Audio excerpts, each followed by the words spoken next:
Decepcionados com o Evangelho, parte 4. Estamos estudando João capítulo 6, versículos de número 60 a 69. E aprendemos algumas lições com esse texto. A primeira lição, que se encontra no versículo 60, é que o Evangelho contém verdades eternas que, a princípio, são inaceitáveis. Aprendemos isso nos vídeos anteriores.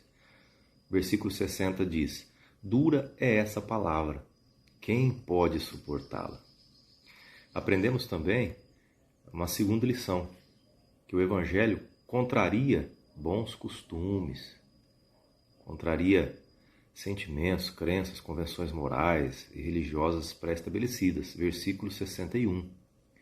Isso os escandaliza? Então, o Evangelho, ele escandaliza, os ouvintes aqui nesse texto.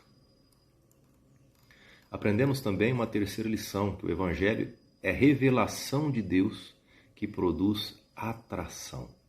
Versículo 65. Ninguém pode vir a mim a não ser que isto lhe seja dado pelo Pai. E no versículo 68, Simão Pedro responde: Senhor, para onde iremos? Tu tens as palavras de vida eterna, nós cremos e sabemos que Tu és o Santo de Deus. E hoje iremos aprender a quarta e última lição deste texto. Se encontra no versículo 65 e 66. Versículo 65. Ninguém pode vir a mim a não ser que isto lhe seja dado pelo Pai, disse Jesus. E no versículo 66. Muitos de seus discípulos voltaram atrás e deixaram de segui-lo. Então, a quarta e última lição que aprendemos é que o Evangelho é revelação de Deus que causa rejeição. Ao mesmo tempo que as palavras de Jesus atraíram alguns discípulos, no versículo anterior, neste versículo a palavra causa rejeição em outros. O entendimento é puramente espiritual, é revelação, é milagre.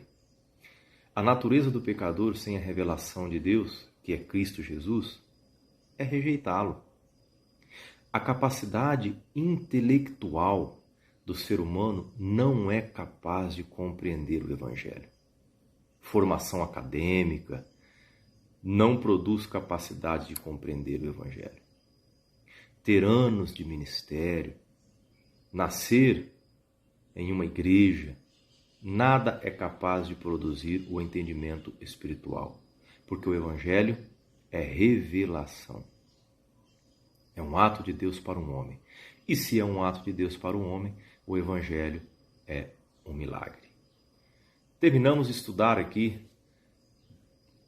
João, o Evangelho segundo João, lá no capítulo de número 6, do versículo 60 a 69. Aprendemos então 4 lições sobre esse texto. A primeira lição é que o Evangelho contém verdades eternas que a princípio são inaceitáveis. A segunda lição, o Evangelho contraria bons costumes. A terceira lição, o Evangelho é a revelação de Deus que produz atração. E a quarta e última lição, o Evangelho é a revelação de Deus que produz rejeição.